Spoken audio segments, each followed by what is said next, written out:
شروع اللہ کا نام لے کر جو بڑا مہربان نہایت رحم والا ہے۔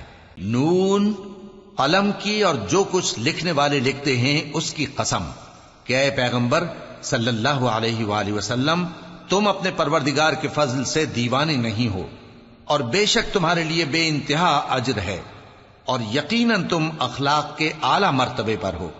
سو ان قریب تم بھی دیکھ لو گے اور یہ کافر بھی دیکھ لیں گے کہ تم میں سے کون دیوانہ ہے۔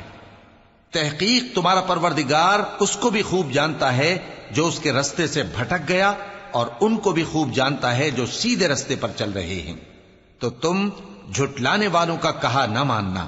یہ لوگ چاہتے ہیں کہ تم نرمی اختیار کرو تو یہ بھی نرم ہو جائیں، اور کسی ایسے شخص کے کہے میں نہ آ جانا جو بہت قسمیں کھانے والا ہے، ذلیل ہے، شرارت سے اشارے کرنے والا، لگائی بجھائی کرنے والا، مال دینے میں بڑا بخیل، حد سے بڑھا ہوا بدکار، سخت خو اور اس کے علاوہ بدذات ہے، اس سبب سے کہ مال اور بیٹے رکھتا ہے۔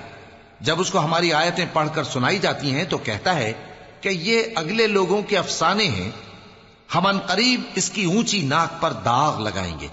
ہم نے ان لوگوں کی اسی طرح آزمائش کی ہے جس طرح باغ والوں کی آزمائش کی تھی، جب انہوں نے قسمیں کھا کھا کر کہا کہ صبح ہوتے ہوتے ہم اس کا میوہ توڑ لیں گے، اور انشاءاللہ نہ کہا۔ سو وہ ابھی سو ہی رہے تھے کہ تمہارے پروردگار کی طرف سے راتوں رات اس پر ایک آفت پھر گئی، تو وہ ایسا ہو گیا جیسے کٹی ہوئی کھیتی۔ پھر جب صبح ہوئی تو وہ لوگ ایک دوسرے کو پکارنے لگے کہ اگر تم کو کاٹنا ہے تو اپنی کھیتی پر سویرے ہی جا پہنچو۔ سو وہ چل پڑے اور آپس میں چپ کے کہتے جاتے تھے کہ آج وہاں تمہارے پاس کوئی فقیر نہ آنے پائے، اور کوشش کے ساتھ سویرے ہی جا پہنچے، گویا پیداوار پر قادر ہیں۔ پھر جب انہوں نے باغ کو دیکھا تو ویران، کہنے لگے کہ ہم رستہ بھول گئے ہیں، نہیں بلکہ ہم بے نصیب ہو گئے۔ ایک جو ان میں سمجھدار تھا بولا، کیا میں نے تم سے نہیں کہا تھا کہ تم تسبیح کیوں نہیں کرتے؟ دوسرے کہنے لگے کہ ہمارا پروردگار پاک ہے، بے شک ہم ہی قصوروار تھے۔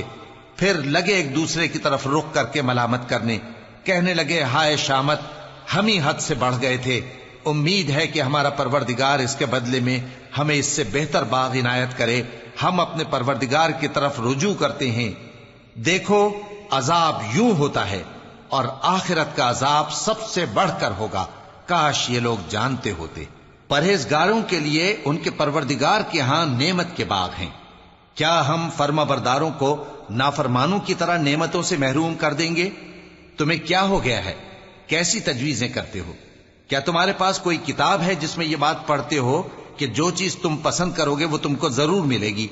یا تم نے ہم سے قسمیں لے رکھی ہیں جو قیامت کے دن تک چلی جائیں گی کہ جو کچھ تم طے کر لو گے وہ تمہارا ہوگا؟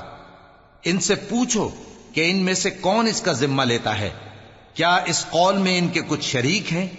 اگر یہ سچے ہیں تو اپنے شریکوں کو لے آئیں۔ جس دن پنڈلی سے کپڑا اٹھا دیا جائے گا اور کفار سجدے کے لیے بلائے جائیں گے، پھر وہ سجدہ نہ کر سکیں گے، ان کی آنکھیں جھکی ہوئی ہوں گی اور ان پر ذلت چھا رہی ہوگی، حالانکہ پہلے اس وقت سجدے کے لیے بلائے جاتے تھے جبکہ وہ صحیح و سالم تھے۔ سو مجھ کو اس کلام کے جھٹلانے والوں سے سمجھ لینے دو، ہم ان کو آہستہ آہستہ ایسے طریق سے پکڑیں گے کہ ان کو خبر بھی نہ ہوگی، اور میں ان کو مہلت دیے جاتا ہوں، میرا داؤں بڑا مضبوط ہے۔ اے نبی، کیا تم ان سے کچھ معاوضہ مانگتے ہو کہ ان پر تاوان کا بوجھ پڑ رہا ہے، یا ان کے پاس غیب کی خبر ہے کہ اسے لکھتے جاتے ہیں؟ سو اپنے پروردگار کے فیصلے کا انتظار کیے رہو، اور مچھلی کا لقمہ ہونے والے یونس کی طرح نہ ہونا کہ انہوں نے اپنے رب کو پکارا جبکہ وہ دل ہی دل میں گھٹ رہے تھے۔ اگر ان کے پروردگار کی مہربانی ان کو نہ سنبھال لیتی تو وہ چٹیل میدان میں ڈال دیے جاتے مذموم حالت میں۔